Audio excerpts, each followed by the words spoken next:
نبی کریم صلی اللہ تعالی علیہ وسلم نے ارشاد فرمایا 3 لوگ ہیں جنہیں دیکھ کے رب مسکراتا ہے۔ یا رسول اللہ صلی اللہ علیہ وسلم وہ کون کون سے؟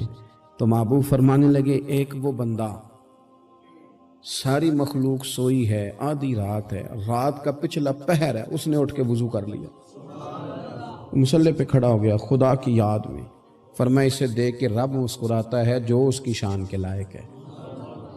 مسکراتا ہے اللہ۔ یہ تو سونے کا ٹائم تھا، یہ تو گہری نیند آنے کا وقت تھا، رات کا پچھلا پہر۔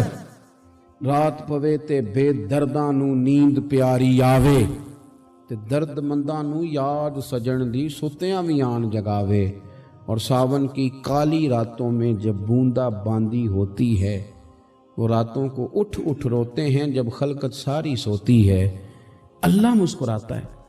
اور سننا میرے بھائی، میرے نبی پاک صلی اللہ تعالی علیہ وسلم فرماتے ہیں جب مسلمان نماز کے لیے صفیں بناتے ہیں نا، ترتیب لگ رہی ہوتی ہے، اب اللہ کی بارگاہ میں کھڑے ہوں گے، قیام کریں گے، رکوع کریں گے، سجود کریں گے، فرمایا جب مومن صفیں بناتے ہیں تو رب دیکھ کے مسکراتا ہے،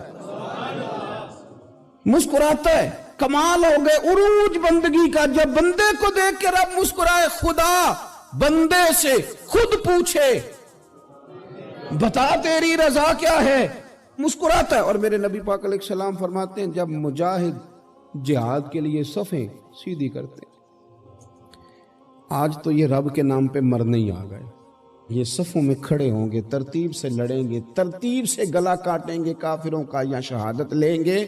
فرمایا جب جہاد کے لوگ صفیں بناتے ہیں تو رب انہیں دیکھ کے مسکراتا ہے۔ کتنے نصیبوں والا وہ بندہ ہے جسے دیکھ کے مسکرا دیا۔ او یار، کبھی تیرا بیٹا تیرے سامنے مسکرائے نا چھوٹا تو تیرا دل باغ باغ ہو جاتا ہے۔ تیری ماں بیمار کسی ایک دن صحیح طرح ہنس پڑے تو طبیعت خوش ہو جاتی۔ مجھے بتاؤ نا جس کا رب بھی اسے دیکھ کے ہنس پڑے، جو اس کی شان کے لائق ہے، کیا اس بندے کے نصیبیں ہیں، کیا اس کے مقدر ہیں۔ آپ اس مقام پر اپنے آپ کو لائیں۔ اب دیکھیں نا، یہ حدیث آپ نے سن لی، اب ہم نے نا اس طرح صفحے نہیں بنانے جس طرح ساری دنیا، اب ذرا صفحے بھی شوق سے بنائیں گے، اب ذرا تھوڑا سا شوق پیدا کریں گے، بھئی یہ تو میں وہ کام کرنے لگا ہوں جسے دیکھ کے رب مسکراتا ہے۔ نبی پاک صلی اللہ علیہ وسلم نے فرمایا جب کوئی بندہ توبہ کرتا ہے نا، ہم توبہ کا رٹا لگاتے ہیں، یا اللہ میری توبہ، یا اللہ۔ اور توبہ کا تو مطلب یہ ہے کہ پچھلے گناہوں سے پکی توبہ، آج کے بعد یہ غلطی نہ کرنے کا پکا وعدہ۔ تو نے ساری شب برات رو کے گزاری ہے، بتا سویرے جھوٹ جوڑنے کا ارادہ ہے تیرا؟ آج کے بعد رشوت تو نہیں نہ لے گا، ملاوٹ تو نہیں نہ کرے گا، یہ توبہ ہے۔ اور اگر سارے کام اسی طرح کرنے تو پھر یہ توبہ کا رٹا ہے، جتنا مرضی لگاؤ۔ حضرت علی بن ربیعہ رضی اللہ تعالیٰ عنہ فرماتے میں مولا علی کے ساتھ تھا، مقام حرہ کی طرف جا رہے تھے، حضرت علی نے ہاتھ اٹھا کے دعا مانگی ہماری تعلیم کے لیے، ورنہ حضرت علی ہم صحابہ کو محفوظ عن الخطا تو مانتے ہیں نا۔ ہاتھ اٹھا کے کہا اے اللہ ہمارے گناہ بخش دے، تیرے علاوہ کوئی معاف کرنے والا نہیں۔ اور پھر حضرت علی آسمان کی طرف دیکھا اور دیکھ کے نا حضرت علی بن ربیعہ کو تو مسکرائے۔ حضرت علی بن ربیعہ کہنے لگے حضور مسکرائے کیوں ہو؟ فرمانے لگے ایک دن میں حضور کے ساتھ اسی طرح آیا تھا، اسی طرح حضور نے دعا فرمائی تھی ہماری تعلیم کے لیے، اور پھر حضور مجھے دیکھ کے مسکرائے تھے اور فرمایا جب کوئی بندہ رب کی بارگاہ میں اس طرح استغفار کرتا ہے تو رب مسکراتا ہے، اور مسکرا کے فرماتا دیکھ لو میرے بندوں کو پتا ہے کہ میرے علاوہ معاف کرنے والا کوئی نہیں، انہیں پتا ہے، تم اس کی بارگاہ میں رجوع تو لاؤ، آؤ تو صحیح دو آنسو لے کر۔ اقبال کہتے ہیں کہ موتی سمجھ کے شان کریمی نے چن لیا، قطرے دو گرے میرے اب کے انفال کے، دو میں نے آنسو بہائے تھے تو اس کے کرم نے تو موتی سمجھ کے چن لیا۔ سنو نا حضور اس استغفار کو، اللہ کو یار رات کو توبہ کر کے سونا چاہیے ہمیں۔ کچھ غلطیاں ہم کرنا نہیں چاہتے پر ہم سے ہو جاتی ہیں، کچھ دل ہم توڑنا نہیں چاہتے پر وہ ٹوٹ جاتے ہیں، ہماری مجبوری ہوتی ہے ٹوٹ جاتے ہیں۔ رات کو اس کی بارگاہ میں ہاتھ باندھ کے کشکول طلب دراز کر کے خوب استغفار پڑھنا چاہیے کہ مالک بندے ہیں نا کیا کریں، نفس کا ساتھ ہے، دنیا کا ساتھ ہے، خواہشات نفسانیہ، مالک معاف کر دے، درد سے توبہ، رسم نہ ہو، کہانی نہ ہو،